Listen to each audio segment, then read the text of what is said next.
बेकार का साधन। एक जंगल में एक खरगोश रहती थी। उसके कभी भी खाते समय एक लोमड़ी पीछे से वार करती थी। उससे वह खरगोश कैसे भी बच जाती थी। खरगोश अब उस लोमड़ी को नहीं सह पाते हुए सोच में पड़ गई। एक दिन खरगोश हाथी के पास जाकर बोली, भैया आप दांत अच्छे से बांधते हो सुना है, मुझे अच्छे 2 दांत बांध दो। खरगोश के दांतों की जांच करके हाथी ने कहा, तुम्हारे सभी दांत अच्छे ही है ना?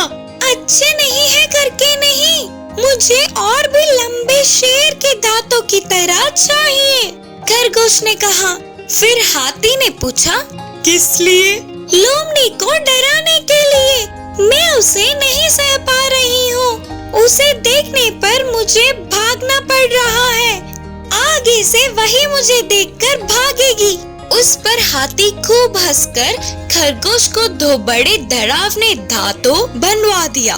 खरगोश अपने आप को शीशे में देखकर बोली, अद्भुत, अब देखती हूँ उस लोमड़ी को।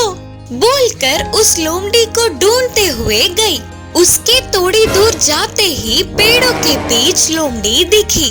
खरगोश लोमड़ी को देखते ही हर बार की तरह डर के भागने लगी और उसके चंगुल से भाग गई। फिर से हाथी के पास आकर बोली, भैया इन दांतों को निकालकर उनसे डरावने दांतों को लगा सकते हो क्या? उन्हें देखते ही लोमड़ी भाग जाना चाहिए। बोलकर खरगोश पूछती है। उस पर हाथी फिर से हंसकर बोली, बदलना तुम्हारे दांत नहीं बल्कि तुम्हारे दिल का डर।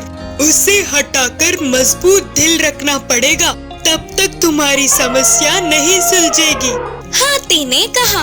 उससे वह कुछ न कर पाते हुए वह डरपोक खरगोश वापस चली गई। इस कहानी की नीति है कि चाहे डरपोक कुछ भी कर ले, शक्तिमान इंसान के सामने कुछ नहीं कर पाया।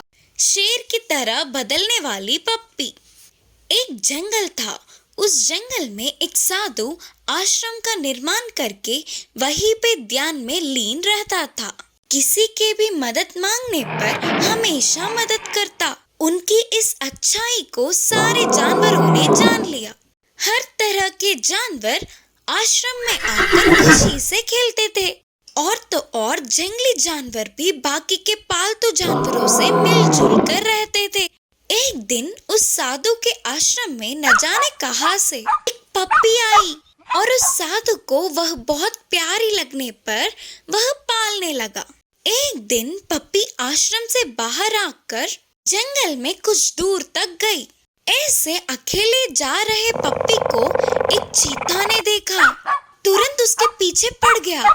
पप्पी जल्दी जल्दी भाग के साधु के पीछे छुपकर अपने डर का कारण बताया। तब उस साधु ने पप्पी को अपनी शक्ति से उसे चीता के रूप में बदल दिया। अब चीता बनने वाला पप्पी फिर से जंगल में गई। इस बार उसके पीछे एक भाग पड़ा। वह फिर से साधु के पास जाकर मदद मांगी। तब साधु ने उसे भाग की तरह बदल दिया। उस रूप से जंगल में जाने वाली पप्पी को एक जंगली हाथी ने उसका रास्ता काटा। तो इस बार साधु ने तो उसे शेर ही बना डाला। महाराज शेर के रूप में बदलने वाली पप्पी को घमंड आया और उसने जंगल के सभी जानवरों को नीचा दिखाया और तो और छोटे छोटे जानवरों को भी हानि पहुंचाया। उसके आने की भनक से ही सारे जानवर भाग जाते थे। आखिर में शेर बनने वाला पप्पी साधु को ही मारना चाहा। यह बात अपनी तपस्वी शक्ति से जानने वाला साधु उसे फिर से पहले की पप्पी की तरह बदल दिया और तुरंत उसे आश्रम से भी भगा दिया। इस कहानी से हमें यह सीख मिलती है कि हमारी भलाई चाहने वालों की बुराई हमारा ही नष्ट होगा। మంచి చిలుక దొంగ చిలుక. అనగనగా అడవిలో నది ఒడ్డునే ఒక మర్రి చెట్టు ఉండేది. ఆ చెట్టు మీద 2 చిలుక పిల్లలు నివసిస్తూ ఉండేవి. అవి రోజంతా ఆహారం కోసం అడవిలో తిరుగుతూ ఉండేవి. ఒకనాడు అవి ఆహారం కోసం సంచరిస్తూ అనుకోకుండా బోయవాడు పన్నిన వలలో చిక్కుకుపోయాయి. ఆ తరువాత ఆ చిలుక పిల్లలను బోయవాడు ఒకటి సాధువుకు మరొకటి దొంగకు విక్రయించాడు. ఆ సాధువు దానికి మంచి చిలుక అని పేరు పెట్టాడు. నదీ తీరంలోని తన ఆశ్రమంలో దానిని పెంచుతూ మంచి మాటలు మంచి ప్రవర్తన నేర్పసాగాడు. దొంగ తన చిలుక పిల్లకు దొంగ చిలుక అని పేరు పెట్టాడు. దానిని పంజరంలో బంధించి దాని బాగోగులు చూడసాగాడు. మంచి చిలుక సాధువు ఆశ్రమంలో మంచి సంస్కారాన్ని నేర్చుకుంది.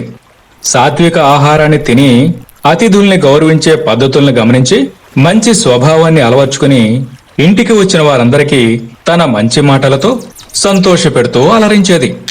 దొంగ చిలుక దొంగోడి ఇంట్లో మాట్లాడే దుష్టవాక్యాల్ని వినడం వల్ల రోజురోజుకి దుష్ట సంస్కారాన్ని పొంది వాడి ఇంటికి వచ్చే వారందరితో పరుషమైన మాటలు మాట్లాడుతూ ఇతరులు సహించలేని పనులు చేస్తూ ఉండేది.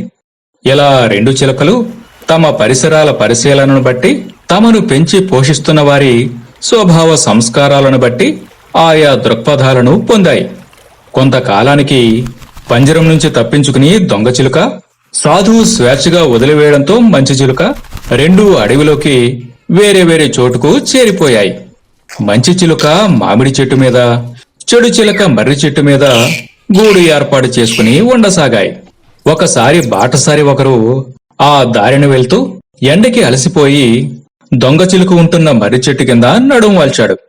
అతనిని చూడగానే అది ఇతర పక్షులతో, వాడెవడో మనిషి ఇక్కడికి వచ్చాడు, వాడి శరీరాన్ని పొడిచి హింసిద్దాం రండి అంటూ ఇరుగు పొరుగు పక్షులన్నింటినీ తీసుకువచ్చింది. దీంతో బాటసారి వాటి ధోరణిని కనిపెట్టి భయపడి అక్కడి నుండి పారిపోయాడు. తరువాత మంచి చిలుక ఉంటున్న మామిడి చెట్టు క్రిందకు వచ్చాడు. ఆ చిలుక బాటసారిని గమనించి ఇతర పక్షులతో, ఎవరో అతిథి వేసవి తాపానికి కలిసిపోయి విశ్రాంతి కోసం మన చెట్టు క్రిందకు వచ్చాడు. స్వాగతం పలికి పండ్లను తీసుకెళ్లి ఆయనకు ఆహారంగా పెడదాం అని పురమాయించింది. అది విని బాటసారి సంతోషపడ్డాడు. అలాగే ఆశ్చర్యపోయాడు. అచ్చం ఈ చిలుకలానే ఉన్న దొంగ చిలుక ప్రవర్తన గురించి దీనికి వివరించాడు. ఈ చిలుక ద్వారా జరిగిన విషయమంతా తెలుసుకున్నాడు. తరువాత ఆ బాటసారి వెంట వెళ్లి తన తమ్ముడి చిలుకను కలుసుకుందా మంచి చిలుక.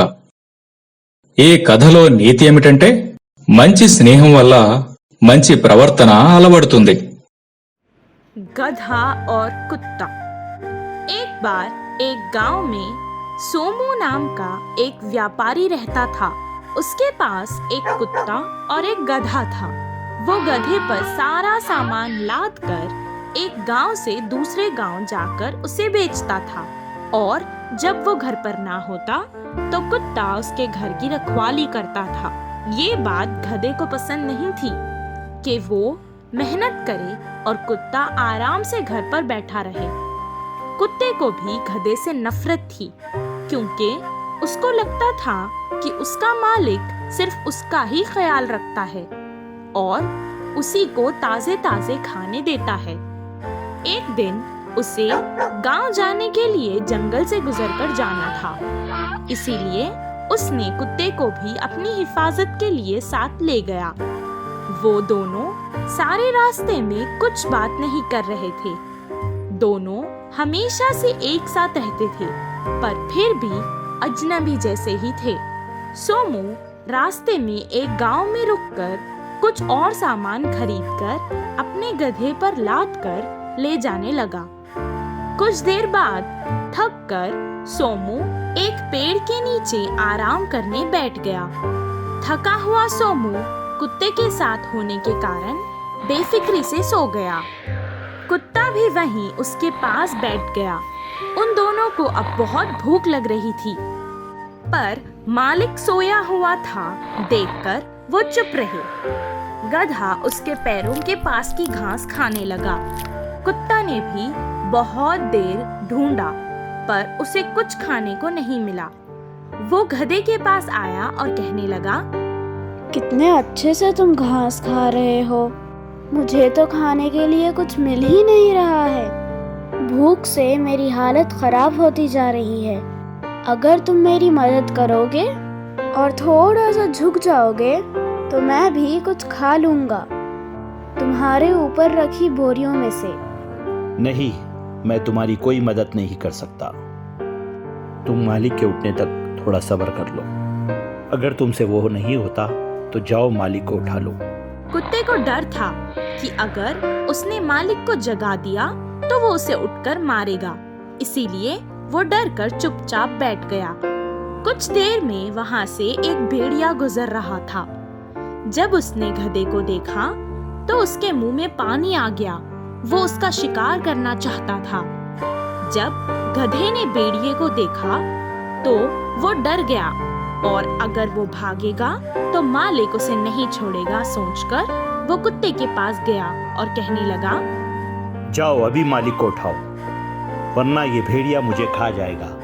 कुत्ता गधे पर बहुत गुस्सा था, इसीलिए उसने गुस्से में कहा, भेड़िया आए या शेर, मुझे उससे क्या, मैं तो मालिक को नहीं उठाने वाला, चाहे जो हो जाए।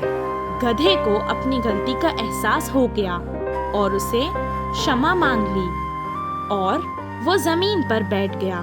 बहुत देर से भूखा कुत्ता उसकी बोरी से रोटी निकाल कर खा लिया और फिर जोर जोर से भौंककर मालिक को उठाने लगा। भेड़िए ने उसकी आवाज सुनी और वो डरकर भाग गया। उस दिन से गधे और कुत्ते में दोस्ती हो गई।